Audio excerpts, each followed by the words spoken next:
Ha sido una semana de mucha bendición. El día viernes tuvimos una hermosa vigilia. Fue muy gratificante ver a todos los hermanos en la iglesia, mucha gente en este lugar y recibir la palabra que el Señor nos impartió a través de Junior, y posteriormente yo estuve enseñándoles ya entrar las horas de la madrugada. Pero fue muy especial lo que Dios hizo y también las cosas que Dios nos habló. Y uno de los propósitos por los cuales hicimos la vigilia o hacemos la vigilia es precisamente porque la iglesia está entendiendo que más allá del mundo que nosotros vemos con nuestros ojos, hay un mundo espiritual que no puedes ver. Y decía que de cierta forma tenemos una desventaja, ¿no?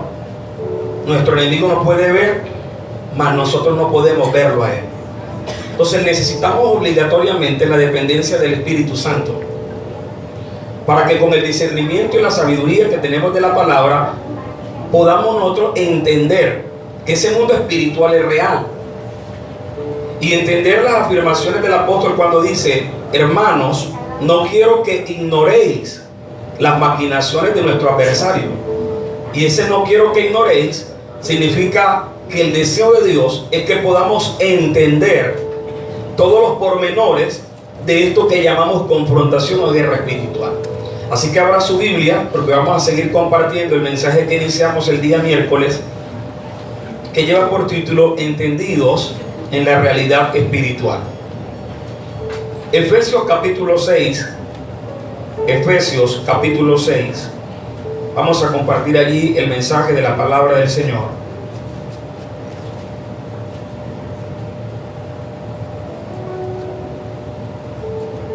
Y se va a dirigir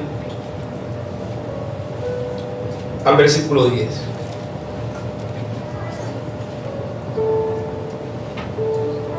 Vamos a leer esta palabra en el nombre del Padre, y del Hijo y del Espíritu Santo de Dios. Dice la Biblia: por lo demás, hermanos míos, fortaleceos ¿en quién? En el Señor y en el poder de su fuerza. Dice: vestidos de toda la armadura de Dios, para que podáis estar firmes contra las acechanzas del diablo. Porque no tenemos lucha contra sangre y carne, sino contra principados, contra potestades, contra los gobernadores de las tinieblas de este siglo, contra huestes espirituales de maldad en las regiones celestes. Por tanto, tomad toda la armadura de Dios para que podáis resistir en el día malo, y habiendo acabado todo, estar firmes. Oremos al Señor. Padre, te damos gracias en el nombre de Jesús por tu palabra que ha sido leída. Te pedimos, Dios eterno, que tú nos otorgues la sabiduría. Padre, bendecimos a cada una de las personas que están aquí, Señor, a todos aquellos que nos están viendo a través del canal de YouTube, Señor. Enviamos bendiciones también para ellos. Padre, te damos toda la gloria, toda la honra y la alabanza, creyendo que esta palabra será de mucha edificación para nosotros. En Cristo Jesús. Amén y amén. Decíamos entonces que hay una realidad espiritual de la cual usted debe ser una persona entendida. Repita conmigo, diga: entendidos en la realidad espiritual. Cuando nosotros miramos la realidad espiritual, nos damos cuenta de que la realidad espiritual hace parte de aquello que no podemos ver con nuestros ojos, no podemos palpar con nuestras manos, no podemos sentir o oler. ¿Por qué? Porque es una realidad no sensorial, es decir, es una realidad espiritual. Pero cuando tú logras entrar a esa dimensión espiritual, tus sentidos físicos se espiritualizan. De manera que hay personas que pueden ver con sus ojos a los espíritus inmundos, a los demonios, a todas estas fuerzas de maldad que operan. Hay personas que pueden oírlos, hay algunos que pueden olerlos, porque tus sentidos se espiritualizan. Recuerde que usted no solamente es un ser natural, sino que usted también es un ser espiritual. Usted y yo operamos en dos dimensiones: la dimensión de lo visible, que es la dimensión de lo físico, de lo palpable y lo sensorial, y la dimensión de lo espiritual, que es aquello que no podemos, lógicamente, sentir, ver con nuestros ojos naturales.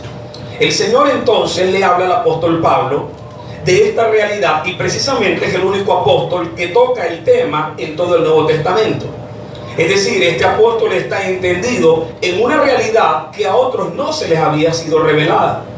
Pablo identifica que hay unas fuerzas espirituales que se oponen al avance de la iglesia. Y cuando hablo del avance de la iglesia, me estoy refiriendo no solamente a la iglesia como cuerpo, sino que también al avance de cada uno de los individuos que son parte de esa iglesia. Pablo define que esto es una confrontación espiritual, que es una lucha que nosotros tenemos. Porque cuando nosotros no habíamos conocido al Señor, la Escritura dice que estábamos muertos. Pero cuando Cristo vino a nosotros, dice la Escritura que fuimos resucitados, nacimos de nuevo, pero nacimos a un ambiente espiritual. Ahora, en este ambiente espiritual hay unos conflictos espirituales que deben ser claramente entendidos. Porque muchas de las cosas que no nos funcionan en lo natural, a veces son el resultado de una oposición espiritual. Pablo muchas veces habló a algunas de las iglesias: me he propuesto ir a ustedes, pero hasta ahora he sido estorbado. He tenido dificultades para que las cosas me salgan bien. Con esto no estamos diciendo que todo lo que no te sale bien obligatoriamente es el resultado de una oposición espiritual, pero sí muchas cosas son el resultado de una oposición espiritual. Usted se dará cuenta que siempre que usted camine hacia la voluntad del Señor va a tener oposición. Situaciones que se presentan en lo natural, pero que en esencia se originan en lo espiritual. Fíjese que hay personas que cuando quieren buscar del Señor es cuando más dificultades se les presentan, cuando más obstáculos vienen. Hay personas que inician negocios y los inician con anhelo, con empeño, con voluntad, con dedicación, pero las cosas no funcionan. Muchas veces se enferman en nuestras casas, se enferman nuestros hijos, se enferma nuestra familia. Vienen situaciones adversas, muchas veces hasta un poco incomprensibles. Entonces es allí donde nos toca a nosotros entender que hay un mundo espiritual que nos está haciendo oposición. Que aunque el trabajo de la iglesia es predicar la palabra para que todos los hombres vengan al conocimiento del Señor, la tarea no será tan fácil como dice el versículo. Es decir, vamos a tener obstáculos, vamos a tener oposición, porque nosotros, recuérdelo bien, antes de usted pertenecer al reino de Dios, usted y yo pertenecíamos al reino de las tinieblas. Dice la Biblia, estábamos bajo la potestad del maligno. Y cuando estamos bajo la potestad del maligno, la Biblia es clara en afirmar que nosotros vivíamos en ignorancia. Diga, ignorancia. Recuerde que ignorancia es no solamente la ausencia del conocimiento, sino que ignorancia es un sistema espiritual. Ignorancia es una maquinaria espiritual. Ignorancia es una herramienta de nuestro adversario. Fue la herramienta que utilizó para que nosotros no llegásemos al conocimiento de la verdad. Entonces, cuando estábamos en ignorancia, no podíamos entender a Dios. Cualquier cosa que era del reino espiritual nos parecía a nosotros una locura. No podíamos entenderlas, no podíamos discernirlo. ¿Cuántos de nosotros quizás cuando nos hablaron del Señor hasta nos burlamos?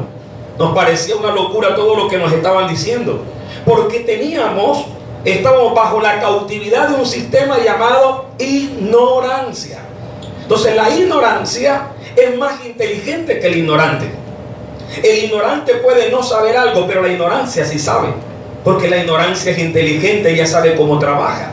Ella es un sistema que fue diseñado precisamente para que los hombres no les resplandezca la luz del Evangelio, no puedan oír a Dios, no puedan entender a Dios y por ende nunca lleguen a concluir con la voluntad de Dios en sus vidas. Ahora nosotros que estamos aquí y nuestro propósito ¿cuál es? Hacer la voluntad de Dios en todos los aspectos de nuestra vida. ¿Cuántos vinieron aquí a caminar en la voluntad del Señor? Amén. Y ese es nuestro trabajo, hacer esa voluntad. Ahora no va a ser tan fácil hacerla, no porque la voluntad en sí misma sea compleja, sino porque la complejidad se nos va a presentar en el mundo espiritual del cual ahora hacemos parte. Del cual Pablo dice, ustedes para poder permanecer firmes. ¿Cuántos quieren permanecer firmes aquí? Cuando nosotros miramos muchas veces gente en la iglesia, la característica sobresaliente precisamente es la falta de firmeza. Es decir, hay muchos cristianos en este tiempo que no está firme y por eso cualquier cosa lo derriba. Entonces Pablo dice que el deseo de Dios es que usted permanezca firme, que usted permanezca claro en sus convicciones, que usted permanezca firme en la visión que tiene, que usted permanezca firme en las cosas que se ha proyectado en la vida. Pero para permanecer firme, el apóstol dice en el versículo 10, por lo demás, hermanos míos, fortaleceos en el Señor y en el poder de su fuerza. Y ese es el primer punto que vamos a tocar. Diga, fortalecerme en el Señor y en el poder de su fuerza. Nosotros necesitamos obligatoriamente, para permanecer firmes, escúcheme bien, y que todo lo que el enemigo planea para detenernos no termine haciendo mella en nosotros, es decir, cumpliendo su objetivo en nosotros, tenemos que estar firmes. La única forma de permanecer de pie frente a los obstáculos, a los ataques, a los bloqueos espirituales que el enemigo nos va a presentar, tenemos obligatoriamente que estar como firmes en el Señor y en el poder de su fuerza. De manera que la fuerza que yo necesito para operar en esa dimensión que no conozco, porque la mayoría de los que estamos aquí estamos apenas conociendo estas cosas. Para muchos todavía se nos hace extraño, raro, y un poco escuchar estos términos: potestades, principados, demonios, ¿eso qué? Eso nada más se ve en las películas. Bueno, es más real que las películas. Es más real de lo que usted piensa. Es tan real que usted ignoraba que usted estaba bajo la potestad de las tinieblas. Es tan real que usted ignoraba que estaba bajo la potestad de las tinieblas. O sea, las tinieblas hicieron bien su trabajo. En toda su maldad hicieron bien su trabajo, nos mantuvieron esclavos. Algunos llegamos a Cristo a los 20 años, otros llegaron a los 15, otros llegaron a los 40, otros llegaron a los 50. La pregunta es: ¿qué pasó con todo ese tiempo? Era un esclavo. Ya no eres un esclavo, porque ahora eres libre por la sangre de Cristo. Fuiste sacado de la esclavitud. Tus ojos están siendo abiertos para que tú entiendas de lo que eras parte, de dónde Dios te sacó. Pero de eso de donde Dios te sacó no se quedó ahí. Esas cosas a las que tú les pertenecías, esos señores de los cuales tú eras esclavo, no se van a quedar tranquilos. Ellos van a seguir insistiendo. Ellos van a seguir oponiéndose. ¿Para qué? Para que tú no sigas adelante en la meta que te has propuesto, que es llegar a ser como el Señor. Y cuando el Señor venga un día, irte con Él. Pablo dice entonces: tienes que fortalecerte en el Señor. La pregunta es: ¿cómo me fortalezco yo en el Señor? Dice la Biblia que debo fortalecerme en el Señor y en el poder de su fuerza. Porque las fuerzas naturales o físicas en este mundo de lo espiritual no nos van a ayudar mucho. Es decir, aquí no vale qué tan grandes sean mis bíceps o qué tan bien entrenado físicamente estoy. Es decir, para esta contienda que es espiritual, mis fuerzas no valen mucho. Debo apoyarme ¿en quién? En las fuerzas del Señor. Debo apoyarme en la fortaleza que el Señor me provee y me suministra. Tú tienes fuerzas espirituales y tienes fuerzas naturales. Tus fuerzas naturales pueden acabarse, más sin embargo tus fuerzas espirituales pueden estar al 100%. Por eso cuando eres débil físicamente puedes estar firme espiritualmente. Quizás estás atravesando una circunstancia, una adversidad en el mundo de lo terrenal, pero eso no debilita tu fe. Eso por el contrario aumenta tus convicciones. Esto significa que tienes fuerzas espirituales. ¿Por qué? Porque te has fortalecido en el Señor. Y aquí es donde tenemos que hablar de cómo está nuestra vida espiritual, o eso que llamamos vida espiritual, que es conocer a Dios, que es crecer en el conocimiento de su palabra, que es aprender a interactuar con la presencia del Señor, desarrollar una vida óptima a nivel espiritual. Y esto no se trata de ritos, esto se trata de entender que yo no solamente vengo una vez a la semana a darle un culto al Señor, sino que yo estoy 24 horas al día dándole un culto al Señor con mi vida. Que ahora que termine la reunión, el culto no termina. El culto sigue. En todo lugar donde tú estás dando ¿qué? Culto, adoración. En todo lugar con lo que tú haces, con la forma como trabajas en tu empresa, la forma como te diriges en tu casa, cómo diriges tu hogar, todo eso representa lo que llamamos culto a Dios. Entonces ese culto o esa forma de vida que yo debo tener es una forma de vida que debe depender absolutamente de Dios, y en la cual yo me fortalezco cada vez que yo vengo a este lugar, y no exactamente a la iglesia como tal, sino que cada vez que yo vengo delante de esa presencia del Señor, de la cual soy consciente que habito todas las 24 horas del día. Nunca me voy de su presencia. Tú todos los días estás en la presencia del Señor. La pregunta es qué tan real tú sabes que es la presencia de Dios en tu vida. Porque puedes pensar o creer que estás en la presencia de Dios y sin embargo ignorar al mismo tiempo. Que estoy en la presencia de Dios, pero hago lo que me da la gana. Estoy en la presencia de Dios, pero peco. Estoy en la presencia de Dios, pero hago lo que no le agrada al Señor. Entonces, usted quizá tiene una conciencia de que está en la presencia del Señor, pero su entendimiento no ha sido desarrollado todavía.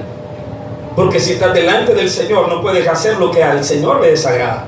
Debes agradarlo en todo, como dice la Escritura, en toda vuestra manera de vivir. Entonces eso va proveyéndole a tu vida la fuerza que ella necesita para que en el mundo espiritual tú puedas obtener la victoria. No hay nada más temible para el reino de las tinieblas que un hombre, una mujer que vive en integridad, una mujer que viva transparentemente, un hombre, una mujer que viva en verdad, que viva con sinceridad, que no tenga nada que ocultar, que no tenga nada que esconder. Una persona que se ha guardado su vida, su mente, su corazón para agradar al Señor. Entonces una persona que vive en este nivel es una persona que está fortalecida en el Señor. ¿Por qué? Porque ha entendido al Dios al cual Él le sirve, ha entendido al Dios al cual Él le pertenece, pero ha entendido que toda su vida representa precisamente ser una herramienta, un arma de Dios también en este mundo de lo espiritual. Entonces no hay nada más terrible para el diablo que un hombre que hable verdad, porque la verdad destruiría cualquier artimaña de la mentira. No hay nada más terrible para el mundo espiritual que un hombre que sea honesto, una mujer que sea sincera, porque las artimañas de nuestro adversario precisamente es ir en contra de todo lo que se llama Dios, es oponerse a todo lo que a Dios le agrada. Entonces, cuando tú vives esta forma de vida, tú estás fortalecido en el Señor. Cuando creces en el conocimiento de la palabra, cuando aprendes a desarrollar vida de oración, te va fortaleciendo. Usted vino esta mañana aquí a aprender ¿a qué? A fortalecerse en el Señor. Y va a necesitar ser fuerte, porque esta, como todas las semanas que vienen en su vida, usted va a tener oposición, va a tener adversidades, circunstancias que van a venir. Muchas de ellas son preparadas por el Señor, pero otras también son maquinaciones de nuestro adversario, para que tropieces, para que no te vaya bien. Él no quiere que seas íntegro, por eso que coloca tentaciones para que caigas. Él no quiere que vivas en santidad, por eso te presenta el pecado de una manera deleitosa, utiliza artimañas para mostrarte cómo puedes hacer lo que va en contra de la voluntad del Señor. Es la misma estrategia que se ha utilizado desde el principio. Mostrarle al hombre atractivo el pecado como algo deseable para él. Lo que el enemigo en esencia quiere es que, hombre, que tú pierdas la fuerza que tienes. Porque lo que te fortalece a ti son las fuerzas del Señor, la gracia del Señor. La santidad de Dios te mantendrán fuerte siempre en este mundo espiritual. Ahora dice la Escritura, ahí en el mismo capítulo donde estamos leyendo, que nos tenemos que vestir de toda la armadura de Dios para que podamos estar firmes contra las acechanzas del diablo. Vestirse de la armadura de Dios. En esto tenemos que ser un poco más claros y aplicativos. ¿En qué sentido? En que muchas veces nosotros oímos muchas enseñanzas de la armadura de Dios. Pensamos que era algo que uno se ponía y se quitaba. Cuando te ibas a bañar te quitabas la armadura, cuando ibas a orar te la ponías. En la noche te quitaba la armadura, cuando ibas a orar me pongo la armadura y me quito la armadura. Y nosotros pensamos que esto era algo que nos poníamos y nos quitábamos. Dígale que tiene a su lado, ni se pone ni se quita. Porque la armadura espiritual no es como el vestido natural. Cuando la Biblia dice que nosotros tenemos que estar vestidos, tomar la armadura de Dios. Entonces, ¿qué es una armadura? Una vestimenta que se utiliza específicamente ¿para qué? Para ir a una batalla. Nadie va en armadura a la universidad. ¿Alguna aquí? ¿Usted ha visto a alguien con armadura en la universidad? Nadie va a una clínica con una armadura. El que va a una armadura es porque va a la batalla. Ahora, entendiendo el término armadura que se utilizaba en ese tiempo, hoy en día sería un uniforme militar. Entonces tenemos que vestirnos de la armadura de Dios. La armadura de Dios, ¿qué es lo que es? Dígale que tiene a su lado, es la vida misma de Dios en nosotros. La armadura de Dios es la vida misma de Dios en ti. La armadura de Dios es la misma presencia de Cristo en tu vida. Tú estás vestido de Cristo y estás revestido de ese nuevo hombre. O sea, Cristo es la armadura en esencia para yo poder enfrentar la fuerza de mi adversario. Porque mi adversario no huirá cuando me vea a mí. Mi adversario huirá cuando vea a Cristo.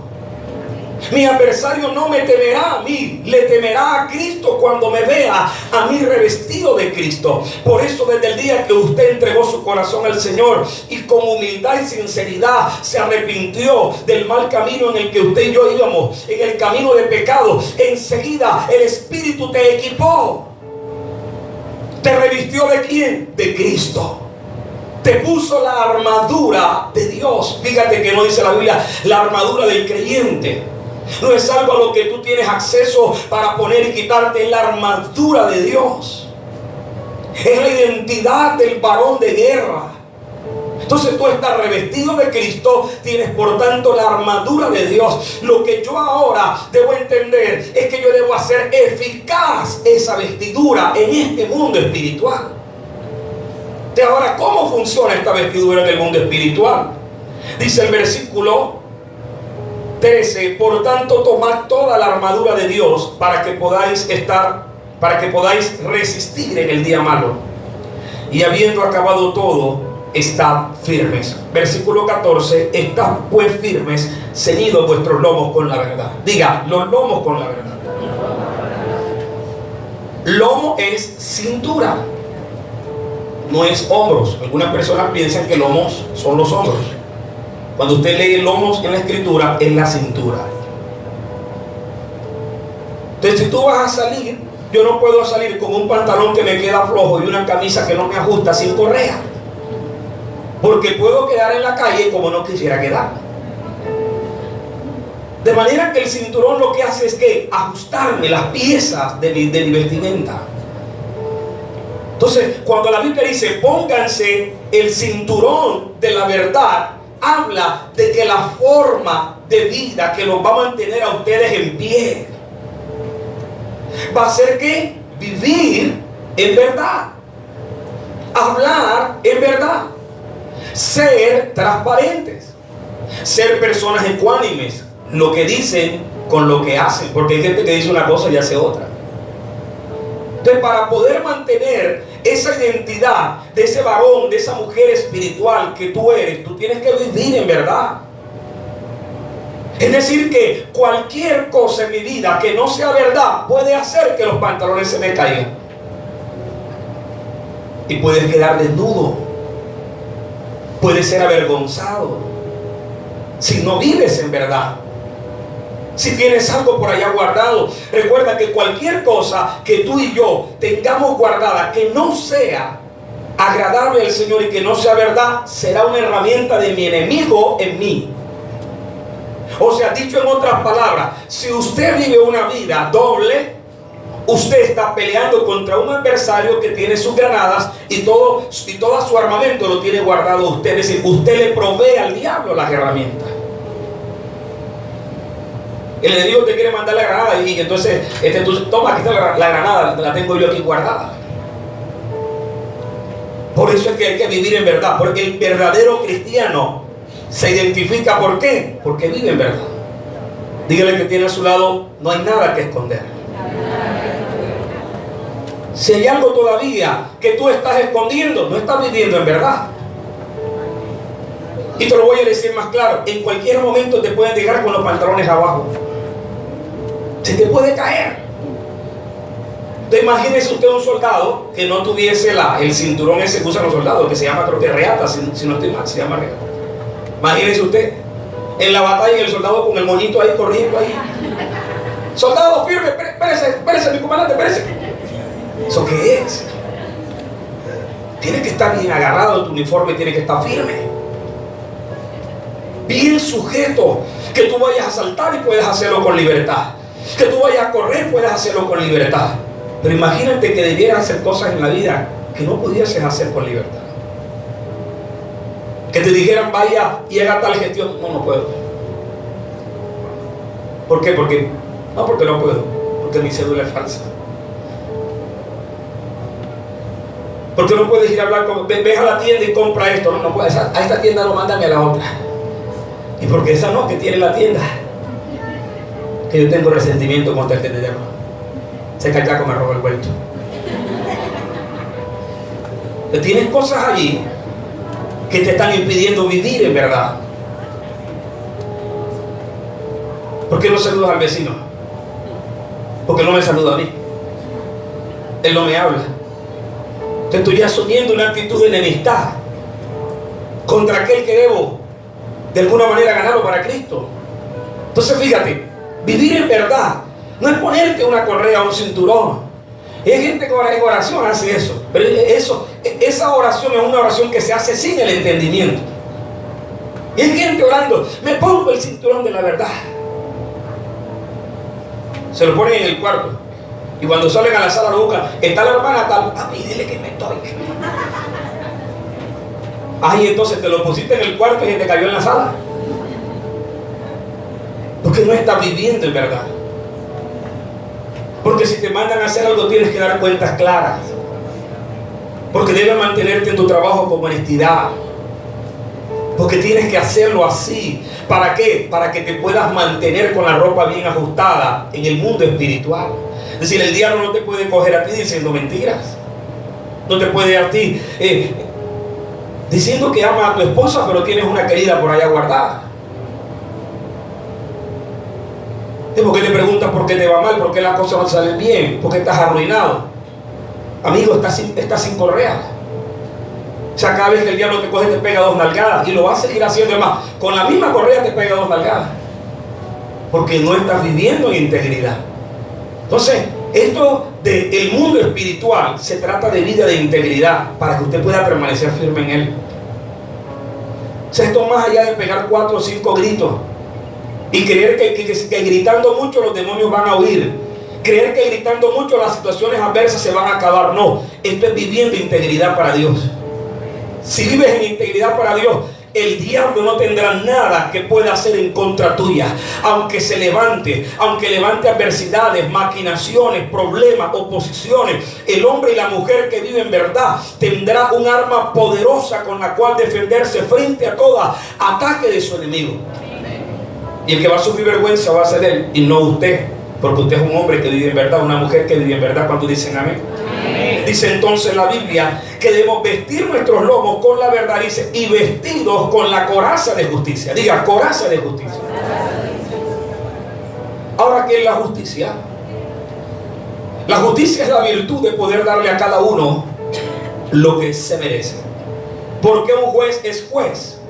Precisamente porque es una persona imparcial. Es decir, un juez no está del lado de nadie. Un juez está del lado de la justicia. Usted y yo estamos del lado de ¿quién? De la justicia de Dios. Usted y yo conocemos la verdad de Dios, conocemos la palabra de Dios. Estamos del lado de la justicia divina. Significa que yo debo como hombre, y tú como hombre o mujer, aprender a vivir del lado de la justicia. Darle a cada uno lo que le corresponde. Lo que dice la Biblia que se le debe dar. ¿Qué dice la Biblia que le debe dar a tus padres? Honra. Es justo que nosotros como hijos honremos a nuestros padres. El hijo que no honra a su padre y a su madre no tiene entonces una coraza de justicia para atacar a su enemigo. La coraza de justicia habla precisamente de eso que debemos aprender a darle a cada uno. ¿Qué hay que darle al anciano? ¿Qué dice la Biblia? Respeto. Sin embargo, hay gente que irrespeta a los ancianos. Que te burla allá fuera del anciano y viene aquí a reprender al diablo. No funciona. No te hagas ideas equivocadas. Por eso aquí somos una iglesia donde le hablamos a la gente con claridad, sin necesidad de ofenderlos, enseñándoles para que usted sea consciente y usted viva una vida sostenida por la palabra del Señor y no por las opiniones de un hombre. Porque yo no vine aquí a presentarle mis opiniones, vine con justicia a enseñarle lo que Dios dice. Y lo que Dios dice es lo que nosotros debemos hacer. ¿Para qué? Para que nos vaya bien.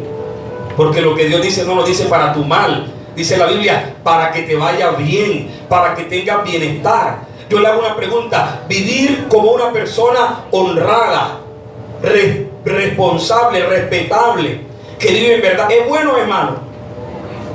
Ojalá en esta nación tuviésemos gente, por lo menos la mitad de esta nación tuviese puesto el cinturón de la verdad. Viviríamos en una nación muy diferente. Pero estamos aquí, somos la iglesia.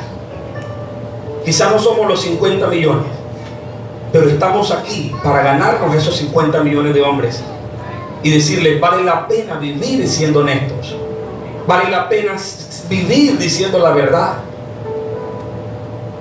aunque duela, aunque no quieras escucharla, pero es la verdad. Y cuando tú vives en verdad y no tienes nada que esconder y eres una persona transparente, tú vives en paz. Vives en paz primeramente contigo, vives en paz con Dios y vives en paz con los que te rodean. No tienes que pasar por la casa de alguien y agachar la cabeza porque no lo quieres ver, porque no lo puedes ver a los ojos, porque tienes algo contra él. Esto significa que no estás viviendo en verdad.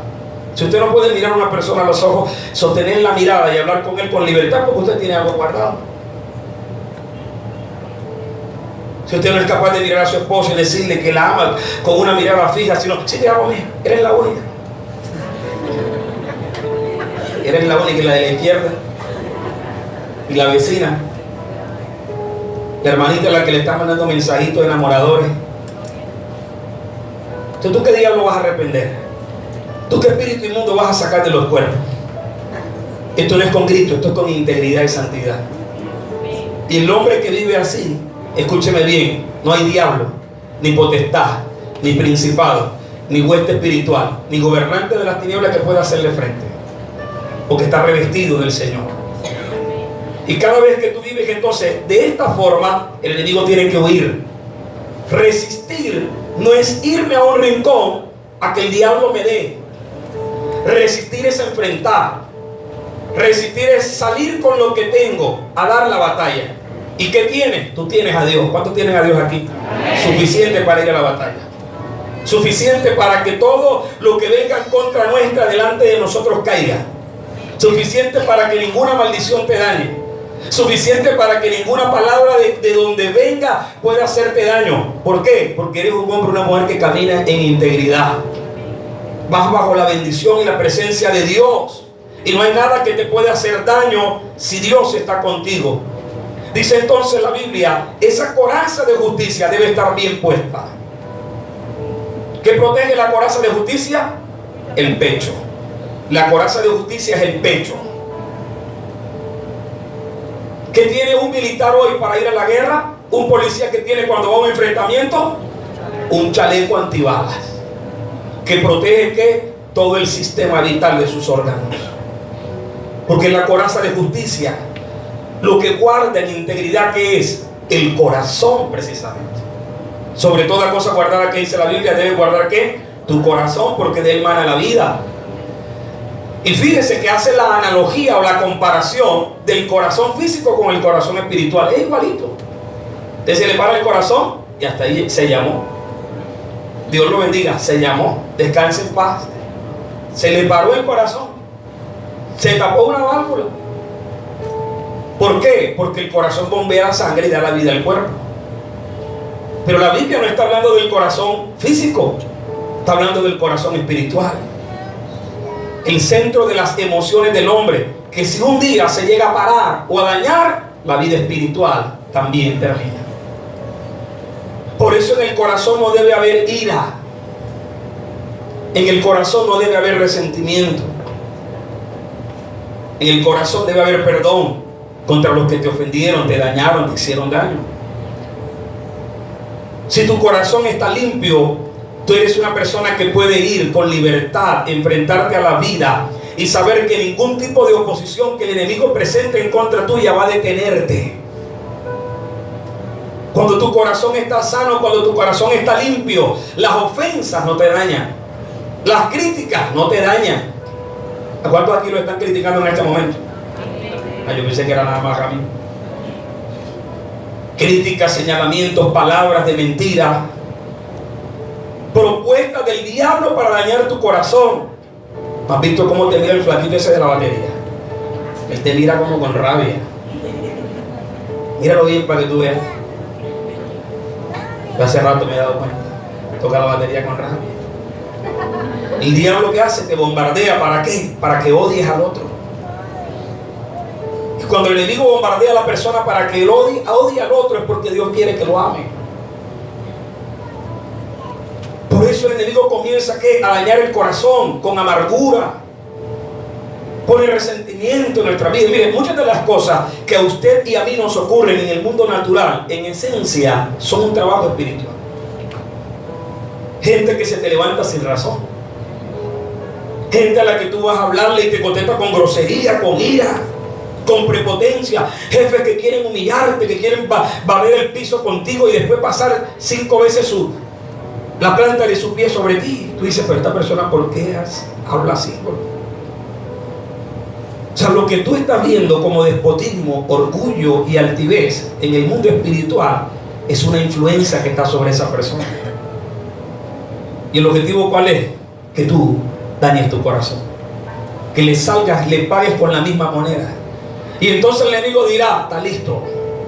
Así era que quería verlo, airado, diciendo groserías, malas palabras.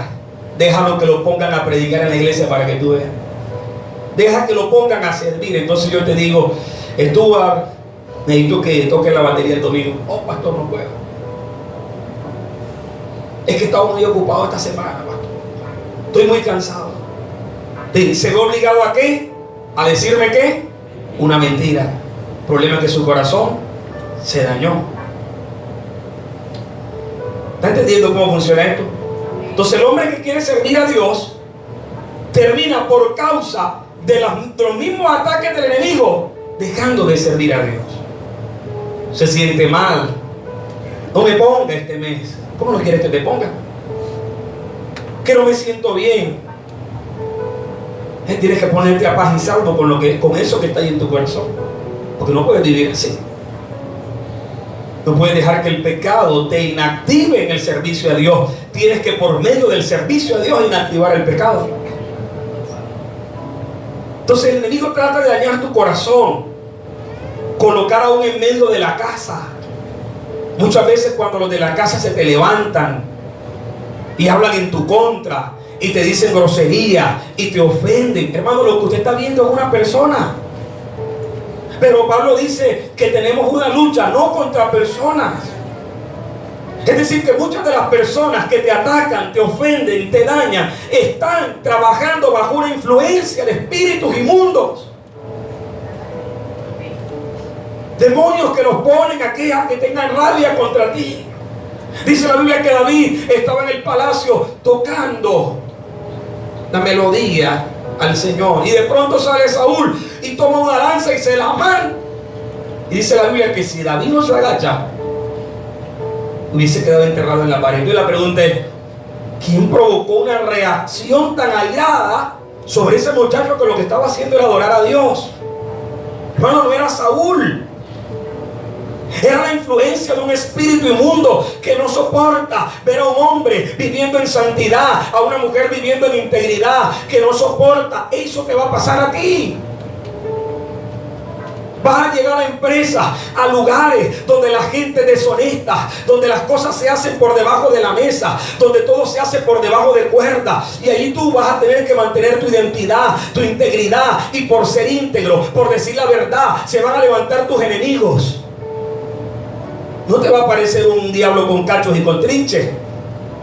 Gente se te va a levantar. Se te van a presentar situaciones, gente que te va a querer sacar de la empresa, que va a tratar de buscar tu caída, que va a tratar de buscarte un error, como trataban de buscarlo en el Señor. Pero ¿por qué se mantuvo? Porque el diablo, después de tentarlo 40 días, tuvo que huir de él. Porque no pueden contra un hombre que está vestido de la integridad, de la verdad, de la transparencia divina. Contra esas cosas nadie puede permanecer en pie. No hay demonio grande ni pequeño que pueda mantenerse cuando usted es un hombre o una mujer de Dios. Entonces, en esta guerra espiritual, mi trabajo ¿cuál es? Mantener mi integridad como hombre de Dios. Que si me dicen, venga, firme aquí, costó 10,000, pero ponga aquí, que ponga 15. Le voy a poner 10, porque yo no voy a decir mentira. Muchas veces en el negocio que tengo con mi esposa llega gente, mire, le traemos este diploma para ver si nos quita ese nombre y nos pone otro. Y mi esposa sabe eso. Y cuando ella llega, lo primero que hace es mirarme y me dice, porque ella sabe cómo soy yo. Yo soy muy claro con las personas. Le digo, mire, ese trabajo aquí no lo hacemos, porque eso es ilegal. No, pero ¿por qué si allá en el otro internet lo hacen? Pero aquí no. Aquí somos hombres de Dios. Y lo siento mucho y se nos ponen rabiosos. Ah, pero ahora que se creen, no necesitan plata. Plata tenemos y bastante.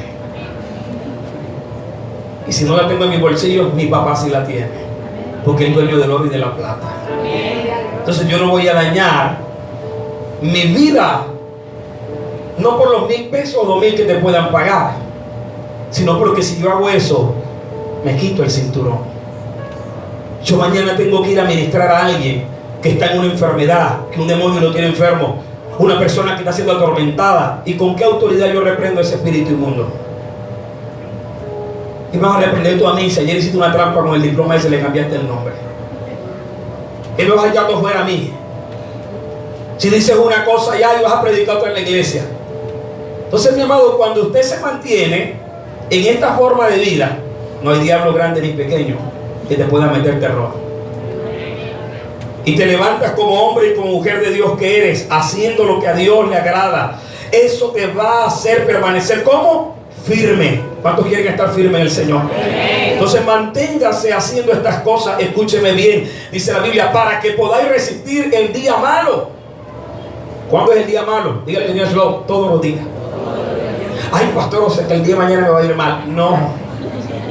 El día malo es una afirmación bíblica, no para referirse a un día específico, sino para referirse al tiempo en el que vivimos. O sea, vivimos en un tiempo de maldad.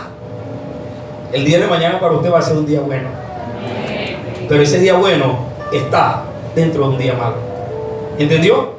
Es decir, el ambiente en el que usted vive es un tiempo donde la gente se complace en hacer ¿qué? La maldad. Entonces dice la Biblia, en medio de ese tiempo en el que ustedes están viviendo, en medio de esa nación donde hay tanto pecado, donde hay tanto dolor, donde hay tanta maldad, ustedes se van a mantener firmes en el día malo. Y cuando todo esto acabe, los malos no van a quedar en pie, dice la Biblia. ¿Saben quiénes van a quedar en pie? Los hijos de Dios, los que están firmes, los que le creyeron al Señor y vivieron para agradarle a Él. Aquellos que las puertas del Hades no pudieron derribarlos. Aquí está la gente que las puertas del Hades no va a poder derribarlos. Aquí está la gente que los demonios no van a poder derribarlos. Aquí está la gente que toda fuerza de las tinieblas no va a poder derribarlos, porque ellos tienen a un Dios poderoso. ¿Cuántos tienen a ese Dios? El Dios de las victorias. Dice la Biblia, el versículo 15, y calzados los pies con el apresto del evangelio de la paz. Calzados los pies con el apresto del evangelio de la paz. Esto habla de qué? De un calzado. Es decir, la marca de calzado que debes usar a partir de ahora no es Nike, ni Adidas, ni Reebok. Es evangelio de la paz. ¿Qué marca son tus zapatos, Pablo? Evangelio de la paz. Y el evangelio de la paz no solamente es que nosotros podamos hablar o predicar, sino con nuestra propia vida tú puedas darle un mensaje a los hombres. Con tu propia vida tú puedas darle un mensaje a los hombres. Porque hay gente que predica bonito, pero con su vida da un mensaje equivocado. Entonces aquí no solamente es importante el mensaje, sino también el mensajero. Si usted predica allá afuera salvación, usted tiene que vivir como un hombre salvo. Si usted predica verdad, tiene que vivir como una persona que vive en verdad. Si usted predica santidad, tiene que vivir como una persona santa. Porque no solamente importante es el mensaje, sino también el mensajero. Entonces dice, tus zapatos, haciendo alusión o referencia a la armadura de un soldado. Es tu forma de caminar. Porque el calzado habla de ¿qué? De la forma de cómo yo camino. Tu forma de caminar tiene que ser conforme a las buenas noticias de paz que Dios trae a los hombres. Es decir, nosotros en sí somos hombres de guerra y en cierto aspecto somos hombres de paz. Donde usted llegue tiene que llegar la paz de Dios. Hay cristianos que cuando vienen, la gente cuando viene, hermano, escóndese, porque ahí viene el hermano. Ese hermano cuando viene, mira a buscar pelea, a pelear, a contender. El hombre de Dios cuando llega, lleva la paz del Señor.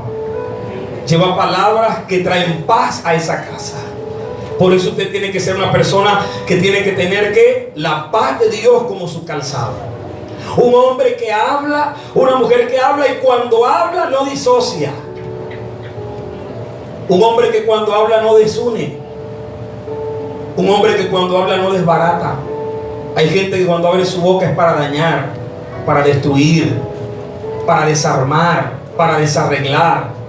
Cuando tú hables, tu palabra tiene que levantar, tu palabra tiene que edificar, tu palabra tiene que alentar, tu palabra tiene que traer a la paz a los corazones de los hombres que están convulsionados, estresados, cansados, oprimidos por las circunstancias bajo las cuales viven porque no han conocido del Señor. Tu trabajo y el mío es presentarle a ese Dios de paz, presentarle a ese Dios que puede calmar las guerras que hay en sus corazones, los conflictos que hay en sus mentes. Solamente se puede hacer a través de un evangelio que lleve paz, y no cualquier paz, la paz de Dios que sobrepasa todo entendimiento. La paz que puedes tener en medio del conflicto. La paz que muchos de ustedes tienen hoy, a pesar de las pruebas en las que están pasando, están aquí con la tranquilidad y la seguridad de que tienen un Dios poderoso que les va a dar la victoria. Eso es tener la paz en el corazón. No es estar turbado por la situación del país. La situación del país todos la conocemos. Pero en medio de la situación de esta nación hay un pueblo que está bendecido. Hay un pueblo al que Dios sostiene. Hay un pueblo que la mano poderosa del Señor no va a dejar que caiga. Usted no va a sufrir derrota si usted sigue viviendo conforme a las cosas que Dios nos está enseñando. Mis amados hermanos, el evangelio de la paz significa vivir de esa forma. Versículo 16 dice, sobre todo. Punto clave ahí, sobre todo. Mire, si yo le digo a usted, le estoy dando un consejo y le digo, pero sobre todo, ¿qué le estoy diciendo? Que lo que le voy a decir ahora es muy importante. O sea, le estoy haciendo un énfasis. Sobre todo lo que esté dicho, tomen el escudo de la fe. ¿Cuántos tienen el escudo de la fe? Amén. Cierto, no podemos levantarlo porque si yo le digo, ¿dónde lo tiene?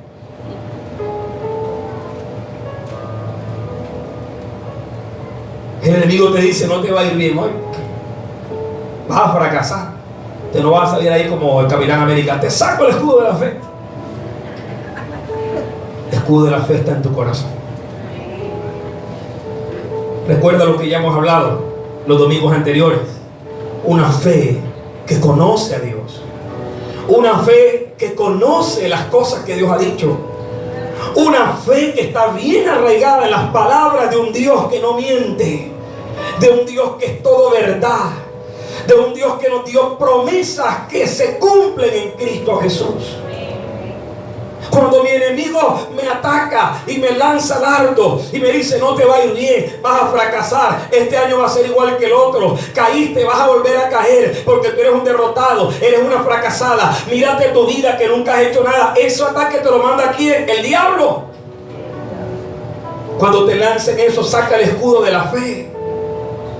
no la tapa del caldero, no el bate, el escudo de la fe. Y párate frente a esa situación, párate frente a esa circunstancia, porque muchas veces no van a ser palabras sino circunstancias que te hablan, porque las circunstancias hablan. Un error, algo que no salió bien, te manda un mensaje y te dice: viste, no pudiste, viste, fracasaste, no tienes opción. Entonces, ¿qué hago yo? Porque estoy en una guerra espiritual, porque no estoy viendo a nadie, no estoy oyendo a nadie, mas sin embargo estoy sintiendo algo dentro de mí, porque es una contienda espiritual en la que yo estoy. Mis adversarios son invisibles, no puedo verlos, mas sin embargo me atacan. Me dicen: no vas a poder. Mira todo lo que has intentado, te has inventado todas las estrategias, has hecho una cosa, has hecho la otra, yo te veo igual. Ese quien te lo dice, tu enemigo. Y ahí es cuando tú tienes que sacar el escudo, tienes que sacar la caridad de la fe que has construido en tu corazón, oyendo la palabra del Señor, y decirle a tu adversario: cuantas veces quieras venir en contra de mí, me levantaré, porque la palabra de Dios dice: el justo cae y se levanta, Jehová no dejará al justo tendido. Yo tengo un Dios que es poderoso, y me paro con la fuerza del Señor y vuelvo a emprender, vuelvo a creer, vuelvo a intentarlo, y en el nombre del Señor todo lo voy a poder en Cristo que me fortalece. Me voy a esforzar, voy a ser valiente y lo voy a lograr, porque nací para eso. Eso es sacar el escudo al diablo. Levantarte con las cosas que conoces de Dios, con las palabras que guardaste en tu corazón, con lo que te ha mantenido en pie. Aquí hay gente que se ha mantenido en pie en medio de luchas, de adversidades, de pruebas. ¿Por qué? Porque tienen un escudo. Y aun cuantas veces el diablo te ha atacado, estás en pie, porque aunque no te ves el escudo, lo tienes, lo has construido, lo está brillando todos los días, le está colocando capas para que se haga más fuerte. Estás añadiendo más palabras a tu corazón, para que cada vez que el enemigo venga en contra de diferentes áreas de tu vida, tú te mantengas firme en el nombre del Señor Jesús. Eso es el escudo de la fe. Dice entonces la Biblia: para que podáis apagar todos los dardos de fuego del maligno.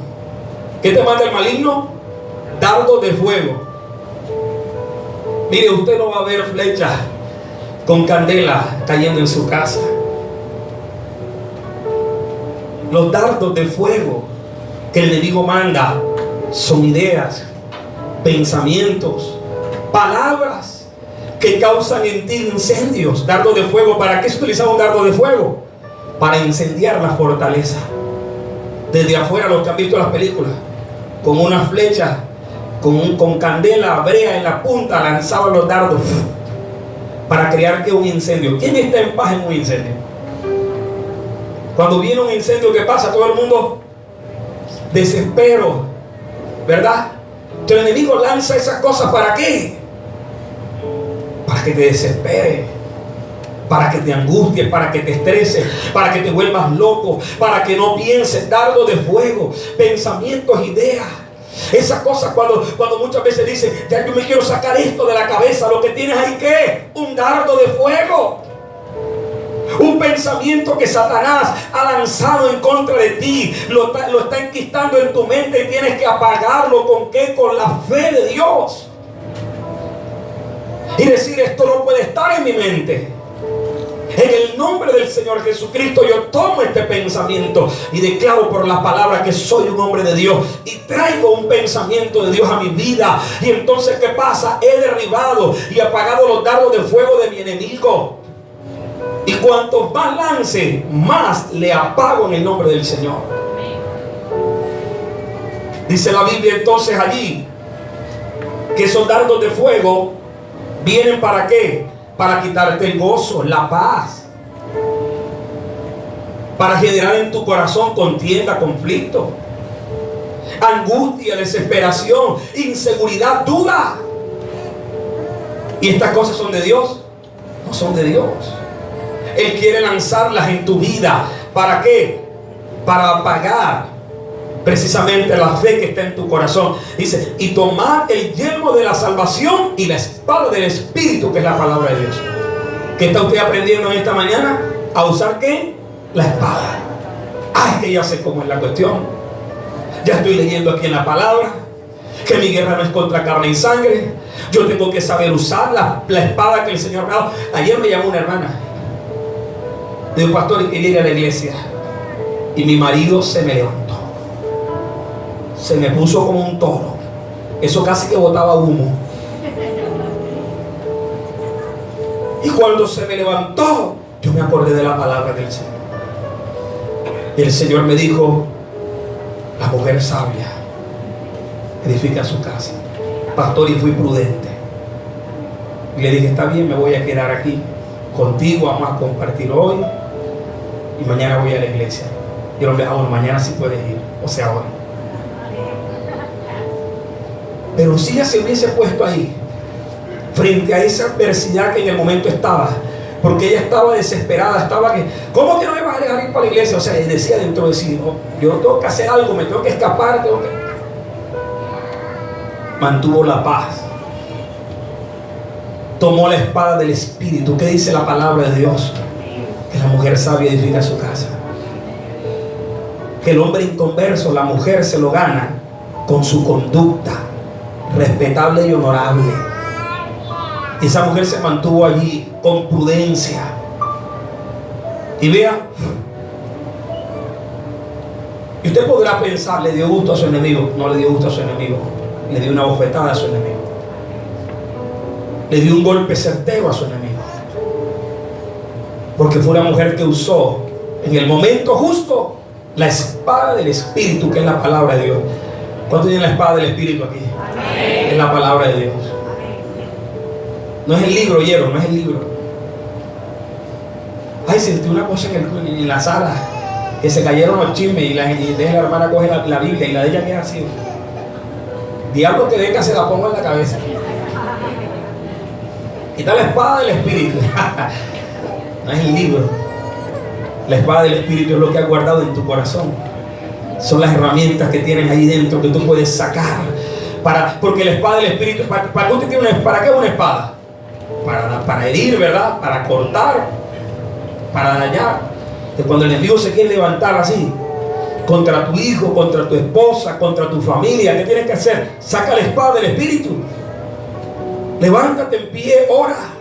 Ponte en pie en tu casa y comienza a declarar la palabra. Aunque un ejército acampe contra mí, no temerá mi corazón. Aunque contra mí se levante guerra, yo estaré confiado. Y comienzas a coger la palabra y a cortar. La Biblia dice que mi descendencia heredará naciones. La Biblia dice, diablo, te digo en el nombre del Señor, que la Biblia dice que mis hijos van a ser herederos de bien, que mis hijos no van a ser herederos de mal, que mi casa no es casa de maldición, mi casa es casa de Dios, mi casa es casa de bendición. Es decir, cuando tú tomas, hermano, la espada del Espíritu, estás cortando, estás partiendo toda artimaña que el enemigo quiere poner en tu casa, echando fuera, atacando a esos espíritus que quieren traer sobre tus hijos rebeldía, desobediencia, que quieren llevarlos por el mal camino. Tú tienes que pararte como hombre y mujer de Dios, tomar la espada del Espíritu y decir, aquí hay un hombre de Dios, aquí hay un guerrero, aquí hay una guerrera. No le voy a entregar mi casa al diablo, porque mi casa y mis hijos, dice la Biblia, que son la herencia de Jehová, y yo me levanto a pelear por lo que es mío. Tú le vas a arrebatar nada al diablo. Tú vas a cuidar lo que ya Dios te dio. Tu hogar no es del diablo, tu hogar es de Dios. Tú tienes que levantarte con la autoridad de Dios y echar fuera ese adversario que quiere hacerte pensar que tus hijos son de Él. Tus hijos no son de Él, tus hijos son de Dios. Y van a servir a Dios y van a ser hombres y mujeres de Dios. ¿Cuánto le dan un aplauso al Señor por eso? Yo declaro en el nombre de Jesucristo que sus hijos y sus hijas son hombres y mujeres de Dios. Dice la Biblia, tomad el yelmo de la salvación. Diga, un casco. Hoy en día hay muchos accidentes en la calle, en las motos, ¿verdad? La única herramienta que tenemos ahí defensiva para protegernos es el casco. Póngase el casco. El yelmo es el casco que usaban los soldados romanos. ¿Qué protegía eso? La cabeza. Es decir, la Biblia habla del yelmo de la salvación, el casco de la salvación. ¿Qué es lo que protege el casco? La cabeza. ¿Y qué hay en la cabeza? Los pensamientos, las ideas. ¿Cuáles son tus ideas? Dice la Biblia, el yelmo de la salvación. La seguridad que tengo en la obra de Cristo en mí. Tú no eres el mismo de ayer. Tú eres una nueva criatura en Cristo Jesús. ¿Qué va a hacer el enemigo? Tratar de bombardearte la cabeza. Ah, Nuri, ahora dice que eres cristiana. ¿Y te acuerdas cuando estabas allá en la verbena? Ahora sí, ahora te bombardea. ¿Con qué? Con tu vida pasada. Ahora vas a la iglesia, pero eras esto, esto y esto y esto. Escúchame bien, eso lo vas a oír de los que no puedes ver y muchas veces de los que puedes ver. Hay gente cuando te vea caminando en el Señor, haciendo las cosas bien, te lo van a decir, ay, ahora es que es cristiana, ahora es que es santo, sinvergüenza, bandido, ¿no te acuerdas de esto, de esto, de lo? ¿Quién está trabajando ahí, hermano? Está trabajando el diablo, lanzándote ¿qué? Ideas en tu mente para que tú desvirtúes la obra de Cristo en ti. Porque tú eres una persona que ha sido salva. La Biblia dice las cosas viejas pasaron. Es decir, tú no tienes por qué ser víctima de las cosas que un día tú hiciste, porque la sangre de Cristo borró en la cruz del Calvario, anuló el acta de los decretos que te era contraria. El diablo quiere muchas veces tratar de restregarte el pasado, porque ya el pasado en ti no tiene fuerza ni poder, porque tú eres una nueva criatura, y desde que conociste a Cristo en ti todas las cosas que están siendo nuevas. Lo que fue ayer fue ayer, lo que importa es lo que tú eres ahora. Así que cada vez que el diablo quiera venir a recordarte tu pasado, recuérdale tu presente y recuérdale el futuro glorioso que tienes en Cristo Jesús. Recuérdale cómo vas a terminar. Dile cómo vas a terminar, porque tú no vas a terminar en ruina ni en vergüenza. Usted y yo vamos a terminar esta carrera en victoria. Cada vez que te diga tú eres una perdedora, recuérdale quién eres ahora. No solamente soy un vencedor, soy más que vencedor en Cristo Jesús. Esa es tu verdad. Protege tus pensamientos, protege tus ideas. No dejes que el diablo meta ideas de perdición, de condenación, sino que de salvación en Cristo Jesús. Usted y yo tenemos un yelmo de salvación y tenemos que vivir y pensar como gente que ha sido salva. Dice la Biblia, si habéis resucitado con Cristo. ¿Cuántos han resucitado con Cristo aquí? Ponga su mirada las cosas de arriba y no las de la tierra.